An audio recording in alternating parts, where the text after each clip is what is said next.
Damos gracias a Dios por este día y la oportunidad que tenemos de encontrarnos para estudiar nuestro capítulo número 15 del tema La tentación. Les envío mis saludos con gran afecto y voy a invitarlos a orar para iniciar.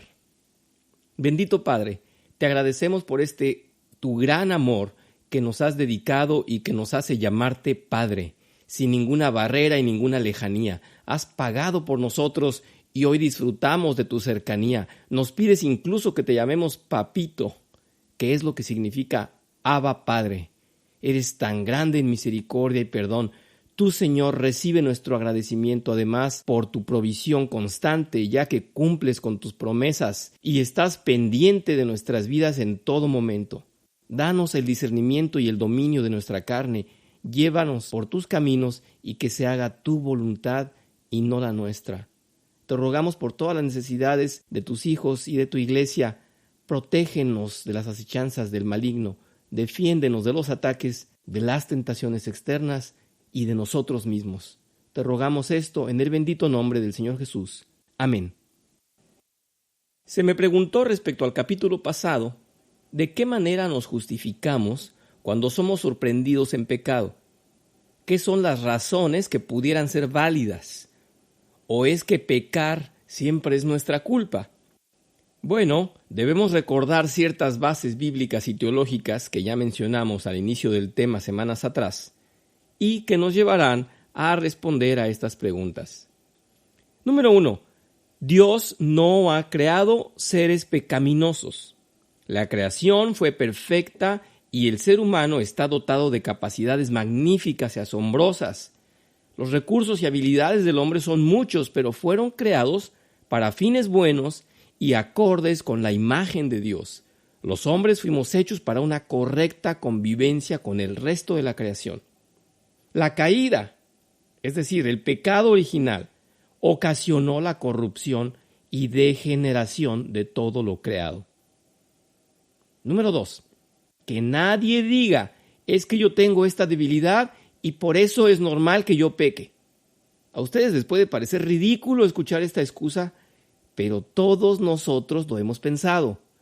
Ya lo hablamos recientemente con el ejemplo de la homosexualidad. Los hombres y mujeres desviados o cuyo comportamiento no concuerda con su género han llevado el asunto tan lejos que se suponen dueños de un derecho a hacer lo que les place y hoy reclaman ese supuesto derecho. En ningún lugar de la Biblia existe tal discurso o se menciona que Dios le permita al hombre hacer la voluntad de la carne. Cada característica del ser humano está pensada y diseñada por el Creador para cumplir con funciones buenas y justas a los ojos de Dios. Cierto es que cada uno de nosotros, al haber nacido del pecado, traemos desviaciones, defectos y males, pero esos son nuestra cruz, nuestra carga. Aprendamos a llevarlos con responsabilidad y mortificándolos cada día. Que no gane la fuerza de la carne, que el corazón no nos engañe haciéndonos pensar que amamos las cosas malas. Que la razón y la verdad sean los que nos lleven a actuar bien y a honrar a Dios. Los inconversos piensan así. Cuando nosotros éramos inconversos, amábamos las cosas malas. Una vez que hemos nacido de nuevo y que conocemos la revelación específica de Dios, al leer su palabra y al tener el discernimiento del Espíritu Santo, comprendemos que Dios tiene un diseño perfecto para el hombre y debemos de ir a esa imitación de la creación original de Dios. Somos llamados del pecado, somos liberados de ser esclavos del pecado, conocemos a Dios, conocemos cómo fuimos creados a su imagen y vemos en qué ruina estamos. Deseamos esa regeneración que Dios está iniciando en nosotros y trabajamos cada día para volver a esa imagen que teníamos semejante a nuestro Creador. En Efesios 4, versículos del 14 al 15 dice: Así ya no seremos niños, zarandeados por las olas y llevados de aquí para allá, por todo viento de enseñanza y por la astucia y artificios de quienes emplean artimañas engañosas. Más bien, al vivir la verdad con amor, creceremos hasta ser en todo como aquel que es la cabeza, es decir, Cristo. En esa imagen nos vamos a dedicar a desechar todo lo que se nos dijo que era bueno, a todas las malas enseñanzas, las malas influencias, y vamos a buscar la resemblanza con Cristo. Luego en Efesios 4, pero más adelante en el versículo 22 al 24, con respecto a la vida que antes llevaban, se les enseñó que debían quitarse el ropaje de la vieja naturaleza, es decir, la pecaminosa, la cual está corrompida por los deseos engañosos, ser renovados en la actitud de su mente y ponerse el ropaje de la nueva naturaleza creada a imagen de Dios en verdadera justicia y santidad. Aquí debo mencionar algo determinante que Dios expone a lo largo de la Biblia. Cualquiera que sea nuestro defecto, desviación o circunstancia que nos impulse a pecar, debemos de mortificarla, sacrificar la carne y no ceder a tales deseos. Por lo tanto, que el mentiroso se esfuerce por cuidar su lengua y no mienta. En Efesios 4, versículo 25 dice, por lo tanto, dejando la mentira, hable cada uno a su prójimo con la verdad, para que todos seamos miembros de un mismo cuerpo. El lujurioso que frene sus deseos, distraiga su mente y tenga dominio de su carne y no dé vuelo a sus pasiones de lujuria. El alcohólico que haga un esfuerzo por reprimir su sed de alcohol y se fortalezca en el dominio propio que le da el Espíritu Santo. El perezoso que no pase más tiempo inmóvil, improductivo, que no haga caso a la comodidad, porque ésta solamente lo llevará a estar maquinando cosas malas y planeando pecado. Que se anime en buenos propósitos y luche por ellos, construyendo proyectos positivos y edificantes. El que roba, que guarde sus manos y no tome lo que no le pertenece, aunque le coma el deseo de hacerlo y aunque se presente la oportunidad. El homosexual, que retenga sus deseos, corrija su apariencia y abandone esa personalidad afeminada y distorsionada. Que le diga no a sus tendencias y mañas. El chismoso, que cierre su boca y no diga lo que no debe, aun cuando le guste tanto hablar, y esto de frenarse lo haga sufrir. Se nos ha dicho en la Biblia que no hablemos si no nos cuestionan. En otras palabras, que no seamos entrometidos. Pero el chismoso debe tomarse esto muy en serio, y mismo si le preguntan por la vida de otros, debe callar. Él sabe que su debilidad es esa, así que no debe de excusarse diciendo, a mí me preguntaron y yo les dije todo lo que sabía. Hay que tener respeto, cuidado, sabiduría, para no hablar de más. Esto nos lo explica el apóstol Santiago en el capítulo número 3 de su libro. Que cada pecador, al conocer la palabra de Dios, se avergüence de cuánto ha pecado y cuánto debe de suprimir de su manera de vivir. Usted conoce cuál es su pecado mayor y el más recurrente. En el capítulo 14 hemos hablado justamente de eso, de conocer sus debilidades. Usted nunca debe de excusarse porque sabe muy bien que Dios tiene un diseño y una estructura para este mundo. Las instrucciones para vivir están muy claras y bien definidas por nuestro Dios en su ley moral. Conocemos los lineamientos morales y las características de alguien que se sepa hijo de Dios. Hacer la voluntad del Padre. Ser santos como Él es santo. Por lo tanto, la Iglesia de Dios está preparada para recibir a todo pecador y cualquier clase de pecado, pero no para que siga pecando, sino para que, al igual que todos nosotros, mortifiquemos nuestra carne. Bienvenidos al sacrificio de la carne. Tenemos una libertad, tenemos un gozo en el Espíritu, tenemos una vida nueva que mortifica y sacrifica los deseos pecaminosos. Ha sido muy grato conocer sus opiniones y aunque algunos de ustedes han hecho referencias a otros capítulos, les quiero decir que aunque no los comentaremos el día de hoy, sí habrá la oportunidad antes de terminar este tema. En cuanto a lo teórico, Este es el último capítulo. Sin embargo, hay varios anexos que se enfocan más específicamente a tentaciones en particular. Y ya hablaremos de ciertos detalles que nos van a servir para ponernos más en la situación de las tentaciones con las que la mayoría lidiamos o estamos en riesgo de enfrentar. Vamos, pues, a continuar estudiando este capítulo número 15, si me hacen el favor de acompañarme. Capítulo 15. ¿Qué sucede si usted no vela y ora? Por favor, use su mente para imaginar estas 4 escenas. Escena 1. Imagine que usted ha sido invitado para visitar un hospital. La visita ha sido especialmente preparada para que usted visite solo a aquellos que están en su lecho de muerte. Usted entra y su primera impresión es fuerte, pues algunas de estas desafortunadas personas son tan flacas que casi se pueden ver sus huesos. Su piel está pálida, casi ya no les queda fuerza alguna y apenas pueden hablar en susurros. A medida que usted avanza en el recorrido, ve que otros están evidentemente en medio de un gran dolor. Y aunque han sido tranquilizados con calmantes, se puede apreciar su ceño fruncido y su piel húmeda porque el dolor les ha hecho sudar. Usted se contagia del ambiente triste y desolado.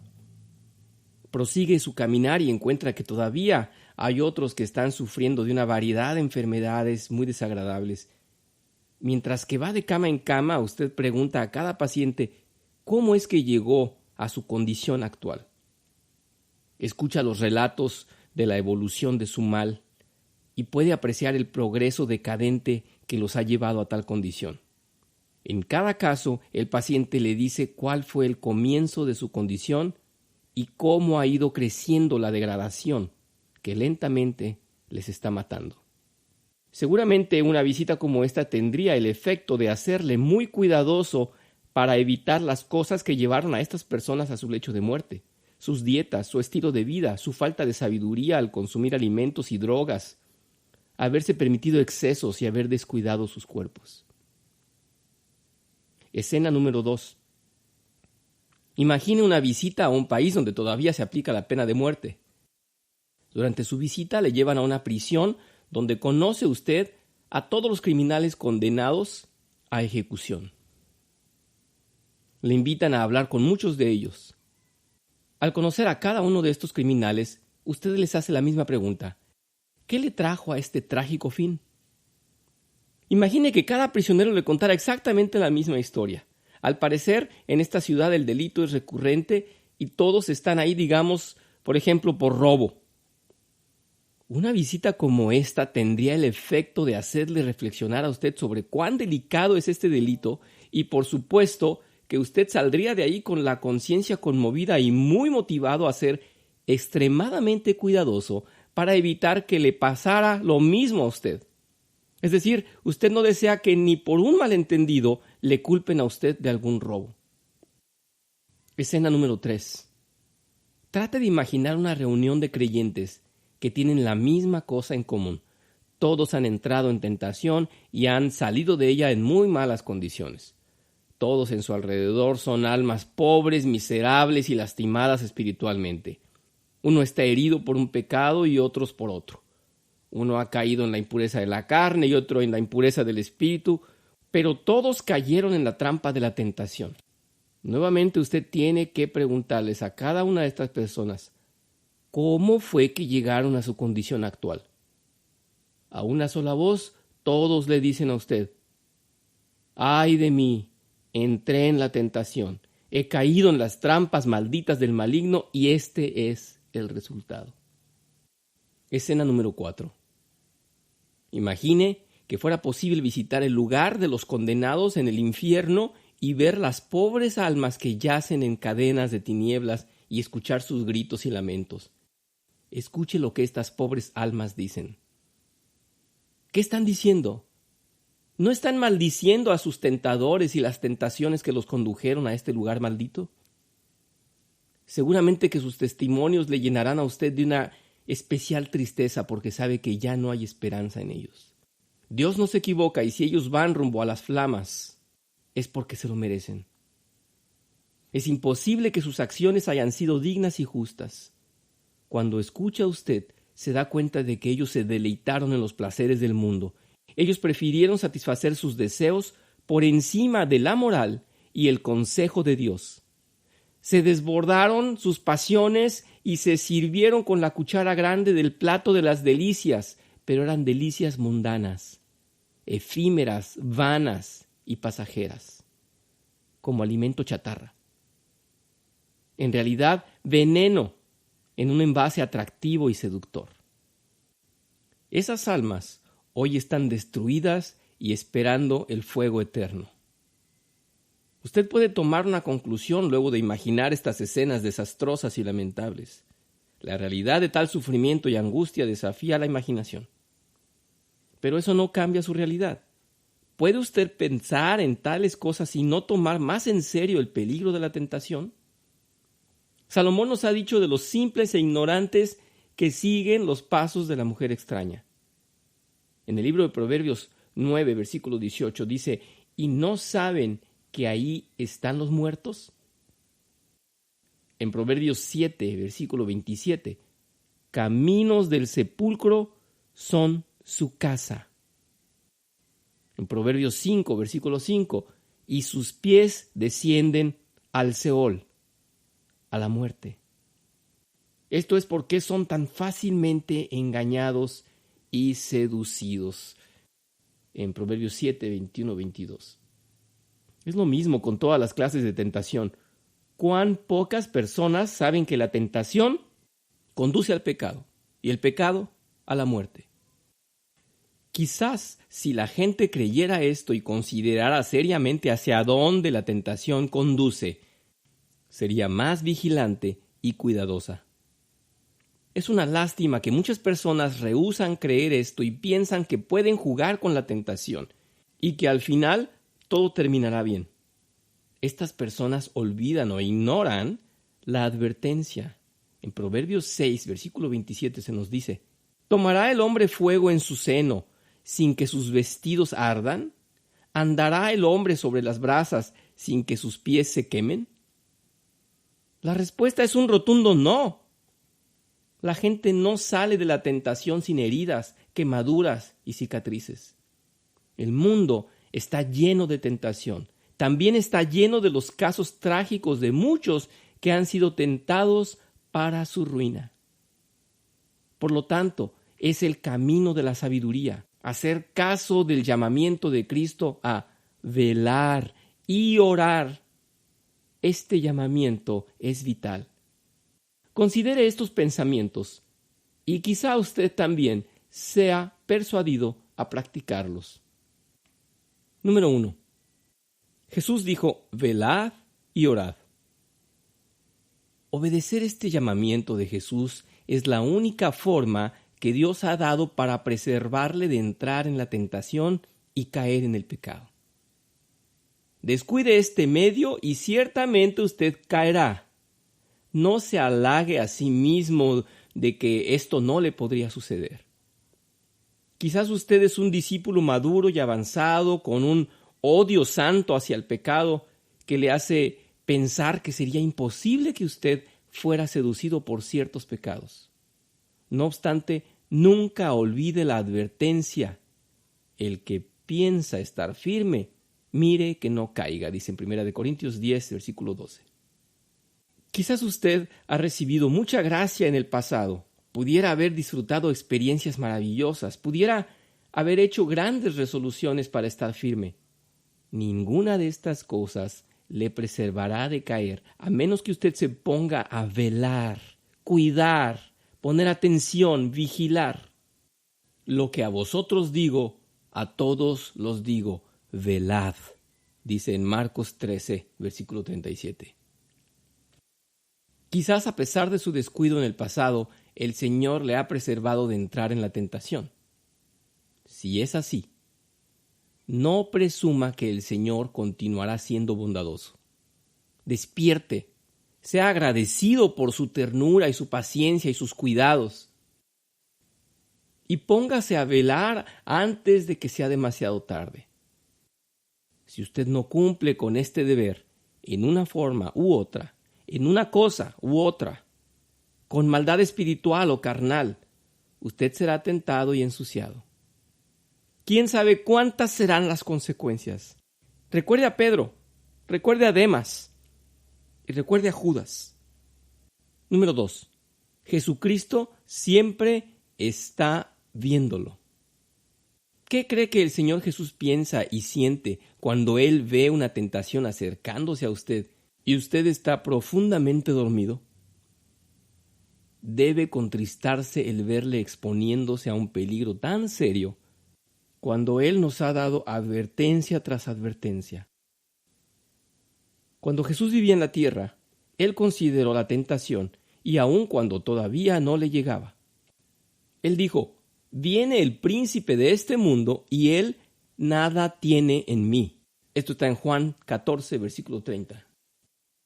¿Nos atrevemos a ser negligentes teniendo su ejemplo y sabiendo que Él nos ve? Trate de imaginar a Cristo acercándose a usted como lo hizo a Pedro cuando estaba dormido en el jardín y le dice: ¿estás dormido? ¿No podrías velar conmigo ni una hora? ¿No estaría usted contristado si Cristo tuviera que regañarle así? ¿Cómo se sentiría al escuchar la voz del Señor como un trueno del cielo contra de su negligencia, tal como ocurrió con la iglesia de Sardis? En Apocalipsis 3, versículo 2. Número 3. Dios disciplina a aquellos que rehúsan velar y orar. Si usted es negligente en velar y orar, las consecuencias pueden ser dobles. Seguramente tarde o temprano caerá en pecado y también Dios, en su desagrado, le pudiera disciplinar. Caer en pecado es malo, pero Dios pudiera añadir alguna disciplina o juicio. Le convencerá de su enojo y desagrado. Recuerde a David, quien clamó a Dios después de su caída: hazme oír gozo y alegría, y se recrearán los huesos que has abatido. En Salmo 51, versículo 8. David supo lo que significaba sentir la disciplina de Dios. En Salmo 32, versículo 4. Para David, los deleites del pecado fueron temporales, fueron vanos. El Señor verdaderamente le perdonó, pero aún así le disciplinó severamente. Esto lo podemos ver en 2 de Samuel 12, versículos del 7 al 19. Si usted sigue el ejemplo de David en ser negligente y descuidado, quizá también tendrá que experimentar la amargura y el sufrimiento del desagrado y la disciplina de Dios. Por último, no se enrede con ninguna cosa que le conduzca a la tentación. Evite toda apariencia de mal y todos los caminos que conducen a él. En especial, vigile cuidadosamente cualquier cosa que en el pasado le ha conducido a tropezar y evítela. El Salmo 32, del 9 al 10, canta así: no seas como el caballo o como el mulo, sin entendimiento, que han de ser sujetados con cabestro o con freno para que no lleguen a ti. Muchos dolores habrá para el impío, mas el que espera en Jehová lo cercará misericordia. Muchas gracias. Este es el final del capítulo 15. En realidad es el final del método. Solamente ya veremos los anexos en nuestra siguiente clase. Les agradezco por acompañarme y los invito a orar. Amado Señor Dios nuestro, te damos tantas gracias porque has conmovido nuestros corazones, porque nos haces reflexionar, pensar, imaginarnos hasta dónde podría llegar nuestra vida si seguimos los caminos de la muerte. Si seguimos en desobediencia, deleitándonos en el mundo, sin poner atención, distraídos y viviendo sin ninguna madurez, sin ninguna sabiduría, sin ningún recato, sin ningún cuidado. Tú nos aconsejas orar constantemente y mantenernos atentos, vigilantes, seleccionando lo que es bueno, lo que es malo, cuidando nuestras almas, cuidando nuestros corazones. Que nuestro entendimiento, Señor, crezca, que nuestra sabiduría aumente, que nos apeguemos más a tu palabra, que es vida y vida eterna. Guíanos siempre tú, Señor. Danos el consejo que podamos escuchar tu voz, seguir tu dirección. Danos la fuerza